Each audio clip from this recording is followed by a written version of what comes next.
The long road that led Chapo Guzman from the mountains of Sinaloa to the courthouse behind us today was paved with death and destruction. There were half bodies of children and people all over the street that were waiting for the school bus. Vives acostado al lado de un cuerpo, ves cómo matan a la gente, pruebas la carne humana, vives el terror. On popular shows like Narcos, we see names like El Chapo, Pablo Escobar, or El Mencho. They seem to have been at the top of the drug game forever, but no series can actually show all the brutal things they did to get to the top. Whatever crime you can imagine, they probably did it. And most of the crimes are so horrific, few of us have an imagination dark enough to conceive it. Let's explore some of the most brutal things drug lords did to rise to power. Pablo Escobar. We can't begin this list with anyone else but Pablo Escobar. Perhaps you know him as the king of the trade, or as a ruthless South American mafia man, but both these descriptions are understatements. He killed thousands of people to get to the top, and even when he had it all, he still didn't stop. He destroyed anyone who was a threat to his power, and anyone who happened to be around them.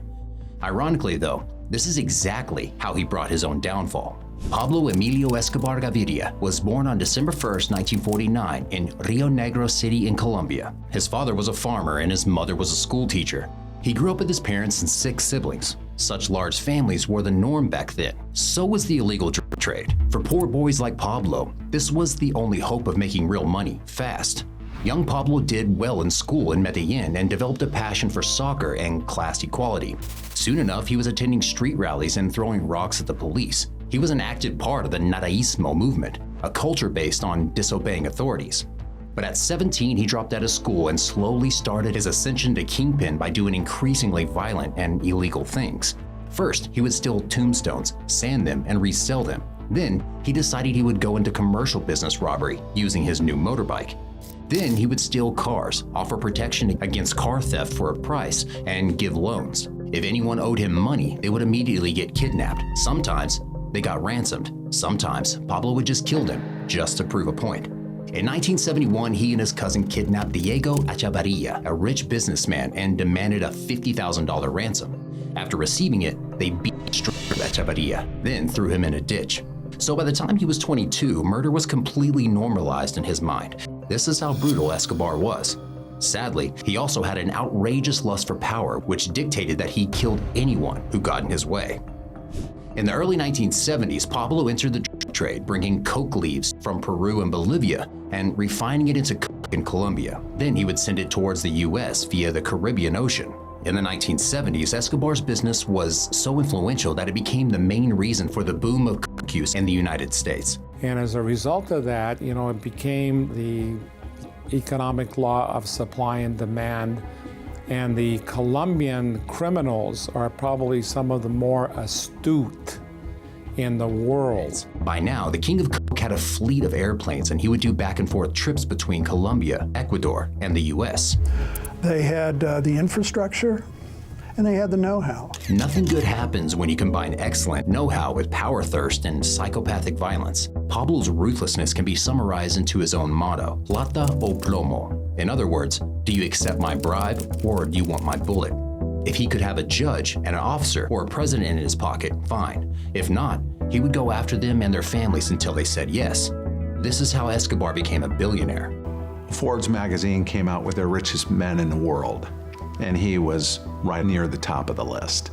So right off the bat, you knew that this man was not a millionaire, he was a billionaire. He owned the police in almost every South American country. He owned several judges who kept him out of prison, and most of the Colombian police who kept his smuggling routes intact. Meanwhile, he also owned several luxury estates, helicopters, exotic animals, and everything you can think of. The ranch had 9 man-made lakes, water slides, life-size dinosaurs made out of fiberglass. We estimate that he easily spent, maybe about $10 million in constructing that ranch. Pablo Escobar did one last thing to reach the top: enter politics. However, this would be his first big mistake. As he founded the New Liberal Party and was elected to Congress, he felt invincible, but it also put him under scrutiny more. Everything he did was now a public matter. The government made him more vulnerable. In 1983, he had his own personal army surrounding him everywhere he went, but inside Congress, he didn't have one bodyguard with him. Also, more and more politicians would talk about convicting Escobar and extraditing him to the US. This made Pablo very paranoid and ever more brutal. Justice Minister Rodrigo Lora commented that there was serious criminal investigations of Escobar happening in the US at the moment. Believing he still had the upper hand, he taunted Lora to be more clear, lest he sued him. So Lora released everything he knew about Escobar in the local newspapers. Escobar was kicked out of the political party and the US renounced his visa. The Colombian government began seizing his exotic animals too. Lora was working with the US trying to extradite Escobar to have him tried for selling illegal substances. So in 1984, Escobar had Lora shot and killed in his personal car. He's in his car, the motorcycle weaves to the right-hand side of the vehicle. They open up with an Ingram and shoot Lara Bonilla several times in the head. From here on out, it was like this. Someone made Pablo paranoid about getting caught and extradited, so Pablo would have them killed. With each murder, he would get one step closer to being captured. That made him even more paranoid, and the cycle continues. In 1985, Escobar also had over 30 judges killed. All of them were supporting his extradition to the US. In November of that year, a guerrilla group called M19 held the entire Supreme Court hostage. Escobar had paid them $1 million. He wanted the court to renounce the extradition treaty.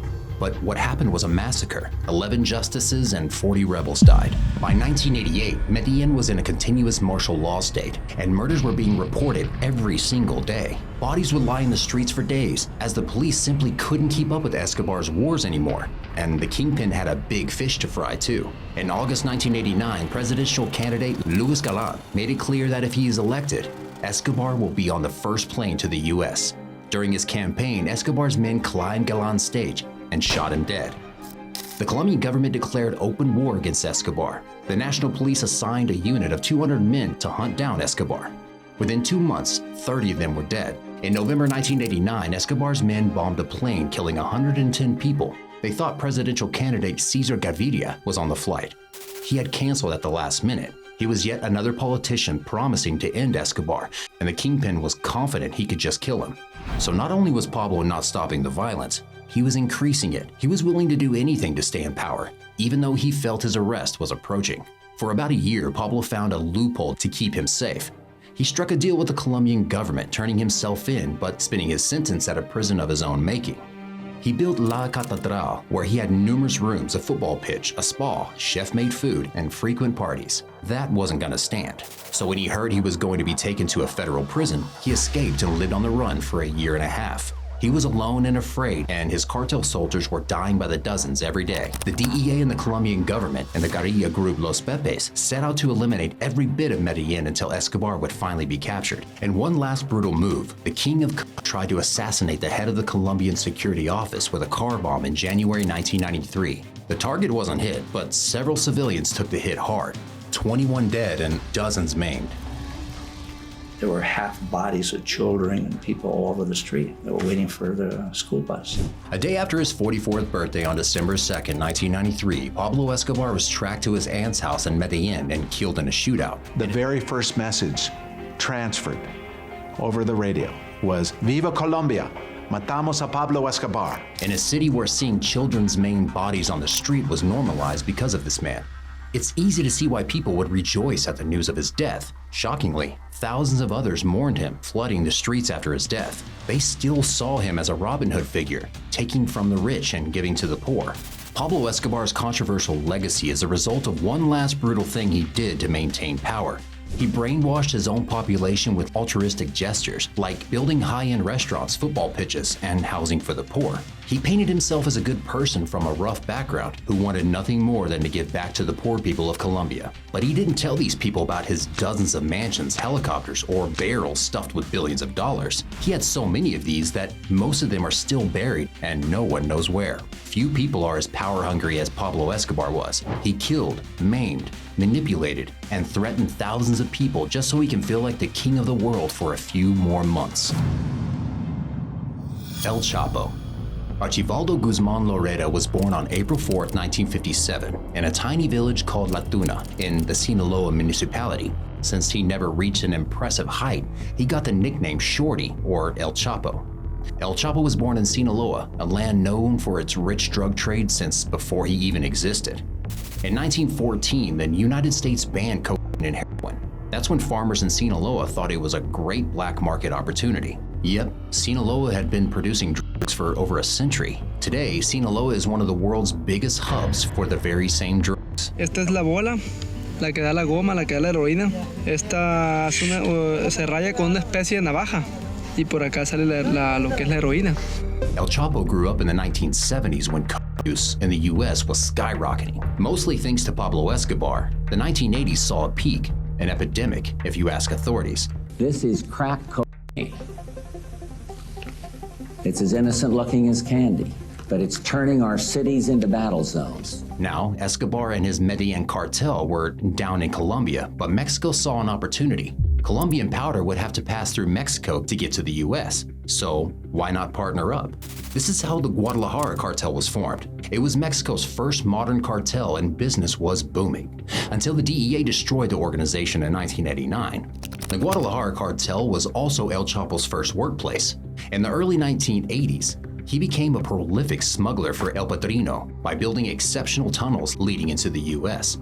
Now the drugs could travel undetected by the authorities. So by showing a unique skill, young El Chapo climbed his first cartel ranks. He and his Guadalajara buddy, El Mayo, would both show the ruthlessness and ambition needed to become leaders later on. And when El Padrino was arrested and his cartel was dismantled in 1989, El Chapo and El Mayo saw an opportunity. Normally when a big cartel crumbles, it doesn't just disappear. It transforms into tinier factions. Usually it's former plazas. The Sinaloa cartel was exactly that, a former plaza of the Guadalajara. The other two factions split from the Guadalajara were the Juarez and the Tijuana cartel, but El Chapo would prove much more brutal than his drug lord counterparts. He would build the world's most powerful drug cartel. The most powerful is the Sinaloa cartel.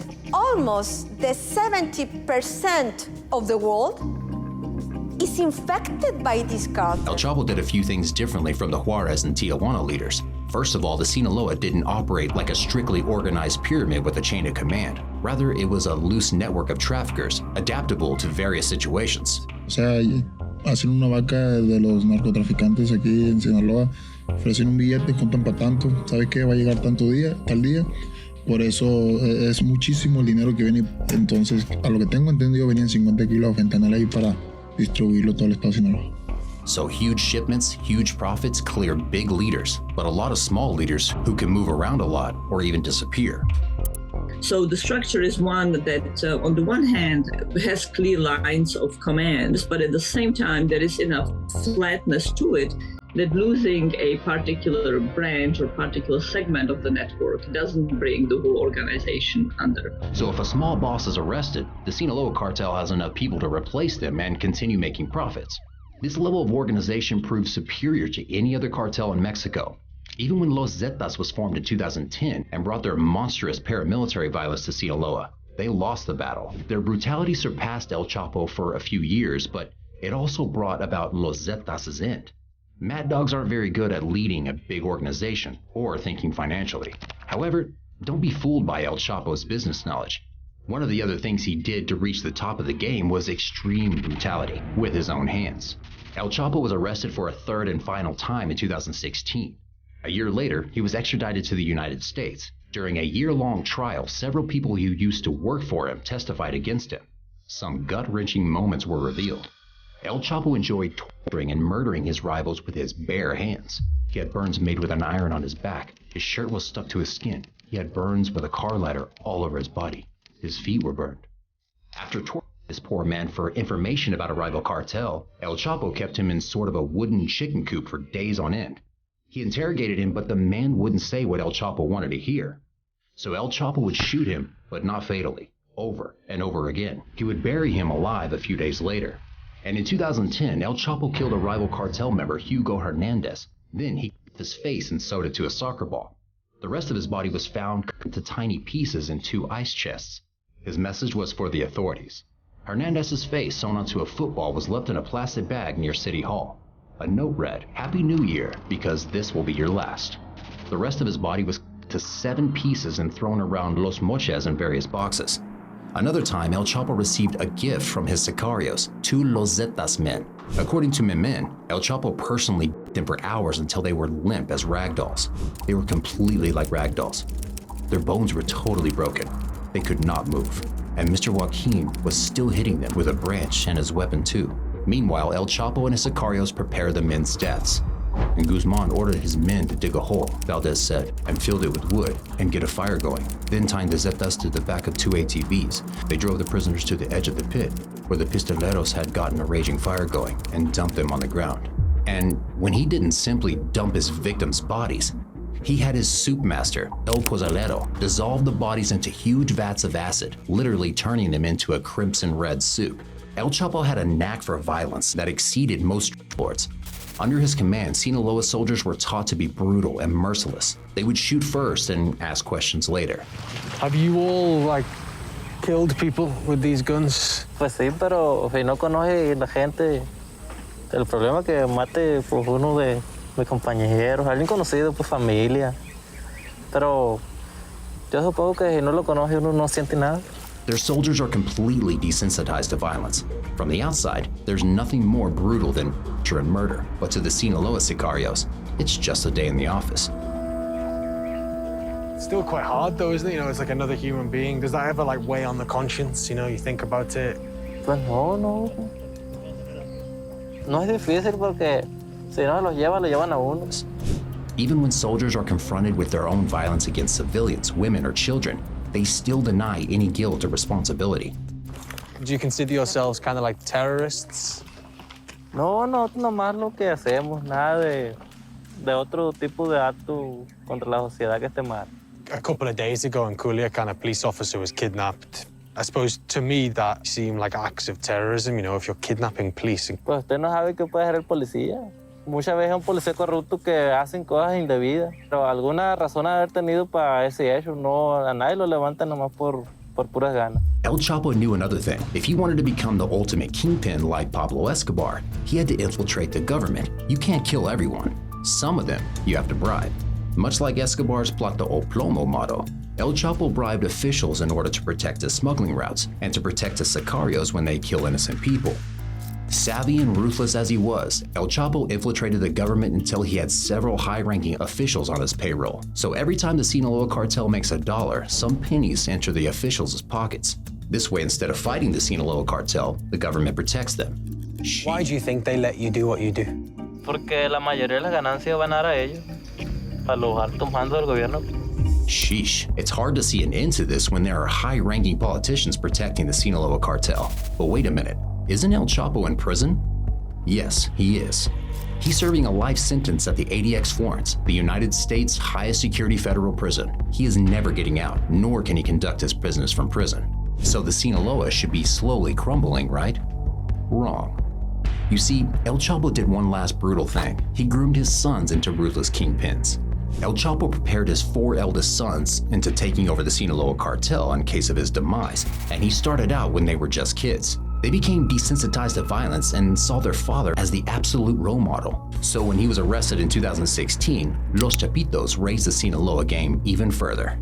They built new labs, expanded the routes, and increased the profits. They also revealed stomach-turning torture techniques. When Ovidio Guzman was arrested in January 2023, some more testimonies followed. Once information was obtained by these captives, typically through torture, these individuals were killed, either by or at the direction of the Chapitos themselves, and the bodies disposed of throughout the area. While many of these victims were shot, others were fed dead or alive to tigers. Indeed, Ivan and Alfredo own tigers, and it's safe to say they're not kept in ideal conditions either. As to the rivals they kidnap, well, they meet endings more gruesome than any horror movie can show. In 2017, 2 of Chapo's sons kidnapped and murdered 2 Mexican federal police officers. The testimony was truly shocking. For approximately 2 hours, members of the Chapitos tortured victim 5 by inserting a corkscrew into victim 5's muscles, ripping it out of his muscles, and placing hot chilies in his open wounds and nose, before being shot dead by Ivan Archibaldo Guzman Salazar, the indictment alleges. The victim and his fellow slain officer were then dumped near a motel off the highway near the ranch. Apparently, Los Chapitos' favorite torture methods included electrocution and waterboarding, and they do this to anyone. Rival sicarios, police officers, and people who fail to pay debts. And to make matters worse, sometimes Los Chapitos test out the potency of their fentanyl on their prisoners. DEA Chief Ann Milgram said, death and destruction are central to their whole operation. The Sinaloa cartel is a network that fuels violence and death on both sides of the border. This is how El Chapo got to the top, and his sons are clearly taking his legacy to the next level. El Mencho. The Jalisco New Generation cartel hasn't made profits like Medellin or the Sinaloa cartels, but their legacy is a darker one. El Mencho upped the cartel violence like never before. Because of him, seeing decapitated bodies hung from bridges is now normal in certain parts of Mexico. The Jalisco New Generation cartel took the fight to the next level, shooting down a military helicopter with a rocket-propelled grenade. Sheer terror instead of bribery is Mencho's way of getting what he wants. Vives acostado al lado de un cuerpo, ves cómo matan a la gente, pruebas la carne humana. Vives el terror. Much like Pablo and Chapo, Nemesio Asegura Cervantes was born into a poor farmer family, avocado farmers to be precise. Remember this. He began working on the avocado farm in Michoacan around the age of 11. That's when he discovered that the avocado trade was an excellent way to move drugs into the States. In the 1980s, as a teenager, he illegally immigrated to the US and started selling drugs. After getting arrested twice for it, he was deported back to Mexico. In the 1990s, he joined the Milenio cartel, but the Milenio kingpins were killed or arrested one by one, and the cartel was losing power. Eventually, it split into tinier factions, one of which was El Mencho's. Initially, it was called Los Torcidos, or the Twisted Ones. Then it became CJ&G. The Milenio cartel splintered over, and one of those splinters was Cartel Jalisco Nueva Generación, the CJ&G. Sometime before this, El Mencho also worked as a cop for a few months. So the first brutal thing he did to seize power was implement military organization into his new cartel. This had been done before by Los Zetas, the cartel that started out as the Gulf Cartel's army. Los Zetas also glorified violence for the sake of it and used fear as currency. El Mencho would take this to the next level. Today, the CJ&G is Mexico's most violent cartel. Cartel de Jalisco Nueva Generación, CJ&G, is the single criminal organization most responsible for these deaths on both sides of the border. Mencho invested in paramilitary equipment, weapons, and training. And in July, footage would emerge of that CG&G convoy. These gunmen call themselves the Elite Group and pledge allegiance to El Mencho. As a fresh kingpin, Mencho wanted total power. No one could defy him or question his orders. When his former bestie El Cholo started questioning his orders, he declared war against him. And after El Cholo fought back and threatened his position, El Mencho had him tortured for 3 days, killed, then left in a plastic bag in a public park. This is how El Mencho treated his friend. Imagine what he does to rival cartel members. El Mencho's main strategy is instilling fear in his adversaries and anyone thinking of crossing him. He does this in a variety of ways. First, there's the paramilitary equipment. The very sight of a CJ&G convoy sends shivers down your spine. They have a very intelligent strategy, which is basically branding themselves and looking like paramilitary power. They do have their full letters, right? The CJ&G on their vests. They dress as properly military. They also have these high caliber guns.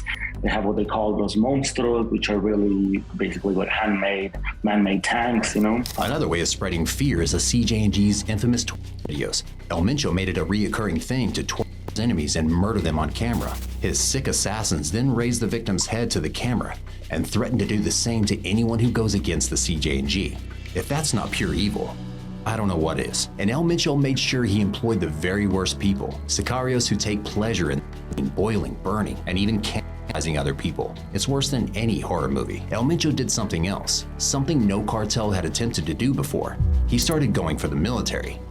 Until the CJ&G took shape in 2009, most cartels only killed cops and officials in shootouts meant to arrest cartel members. Or, you know, there was Escobar assassinating judges and politicians. But El Mencho brings down military helicopters, follows politicians with drones, and kills officers just because they're officers. Every area he controls is a constant war zone. El aguaje se convirtió en un pueblo fantasma. Las casas pues ya no son las mismas, todas están balaceadas. Antes aquí es donde estaban los Jaliscos. Esto era la barricada de ellos. El Mencho's brutality is simply unprecedented, and it doesn't end here. Although the Sinaloa cartel remains bigger than the CJ&G, the latter saw much faster growth. The economical power behind the Cartel Jalisco, they literally started with avocados, so they were farmers. They literally started moving from avocados to chemical precursors to make products like meth. This is how Mencho was so successful. He was able to adapt to the US market over and over again. It's like, okay, so what the US market like? They like their avocados from Mexico and their from Mexico. Today, the CJ&G is known as the core distributor of fentanyl, which has surpassed heroin as America's deadliest banned drug in recent years. Fentanyl made thousands of people homeless, physically and emotionally destroyed, and completely unable to let go of this self-destructive addiction. It doesn't last long, so you're sick again. Like, you can do in the morning and you can be all good till tomorrow. Like, fentanyl, you can withdraw like 3 times a day. Around 1% of fentanyl users will die. This number is huge, and it goes to show just how brutal El Mencho is. He will stop at nothing to keep his power. And remember his avocado origins? The CJ&G have now infiltrated Mexico's avocado industry. 400,000 people have jobs insured by the avocado industry in Mexico. Avocado consumption in the United States tripled between 2001 and 2023. Of course, this screamed business opportunity to El Mencho. The CJ&G attacked farmers, stole their farms, or threatened to kill them and their families if they didn't surrender their profits. If you're doing well, they kill you or disappear you, or they come and pull you and your family out of your house. And they take away your orchard and they cultivate it and take all the money. Mencho's men invade the farm and force their way into the farmer's business. It's basically, give me your farm or die. In Michoacán, the avocado industry, first they start like taxing them with like 10% of their gains. And then they say like, why it's not easier just to take over? Give me like the property titles or I will kidnap your daughter. I will extort you if you don't. I'm gonna shoot you. And this is happening in Michoacán, El Mencho's home state. To think his family is made of avocado farmers. Does he really have zero feelings anymore? According to recent rumors, he might not have anything anymore.